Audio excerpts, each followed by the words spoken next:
Markets flashing an ominous signal that we haven't seen since, well, the depth of the financial crisis. Fears of a trade war have seen the yields, getting a bit wonky here, the yields on longer-term government debt fall close to those of short-term government debt. So the 10-year yield and the 2-year yield, very close. Maybe the 10-year goes below the 2. That's the so-called inverted yield curve. Yikes. Does that suggest a recession on the horizon? It has in the past many times. Joining us now, and it's been accurate, joining us now is Haverford Trust Chief Investment Officer Hank Smith. I mean, you know, if you see two pigeons flying backwards, that's a bad sign too. Do you buy into any of this?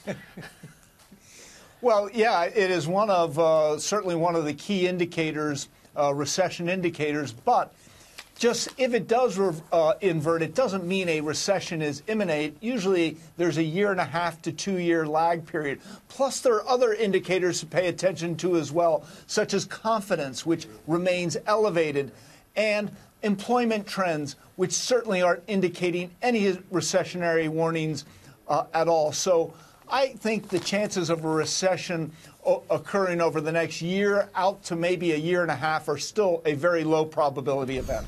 But, you know, in this kind of market environment, Hank, it's difficult because a lot of trading seems to me to be done on sentiment as opposed to the fundamentals. We're right around, if not below now, the 200 moving day average on the Dow. That number would be 24,292. We're now below that.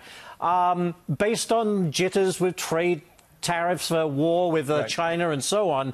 How do you play that in this market? I mean, we had a big sell-off yesterday. Now we've kind of stopped the bleeding today. But it's very hard to figure out where we go from here. Well, actually, you're absolutely right. And markets do not like uncertainty. And these trade tariffs and really the threat of an escalation is what the markets really are concerned about, are creating that uncertainty.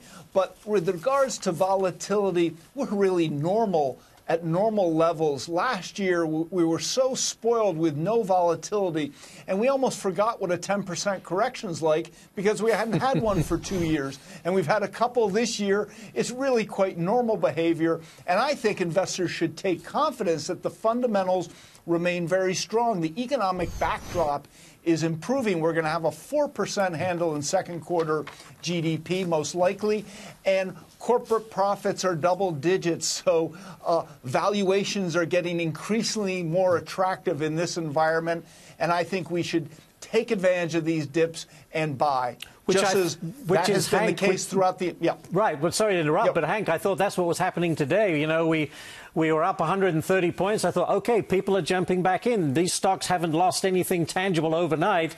But then we've lost a lot of steam towards the close. Why is that, do you think? Well, I still don't think we had the resolution on trade. Let's get through Friday. Let's see what these restrictions on investments actually mean. And hopefully that this is just a lot of talking and initial posturing, if you will, that cooler heads will prevail. We won't get into a significant trade war. And once the market senses that, I think we're on the way up significantly. Hank, I know that you like the financials, and that would make sense that with interest rates were rising, they get more money back on their loans. But we haven't seen the rates go that high. Why do you like the financials? Well, in addition to that, Ashley, throw in the fact that economic growth is picking up and the regulatory environment is becoming less burdensome. So really that you've got some nice tailwinds here. You've had a correction in bank stocks, and we think investors, this is a wonderful opportunity, and look for some very healthy dividend increases later this week. JP Morgan might increase it up to 50%, giving it close to a 3% yield. A very attractive situation for investors. Any area you're avoiding in particular, Hank?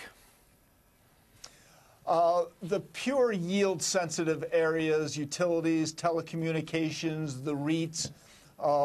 We still think U.S. Treasuries are an area to avoid. Not enough yield there. Very good. But yeah. Hank, sorry to cut you off. We're coming down to the end of the trading day. Hank Smith, thank you very much.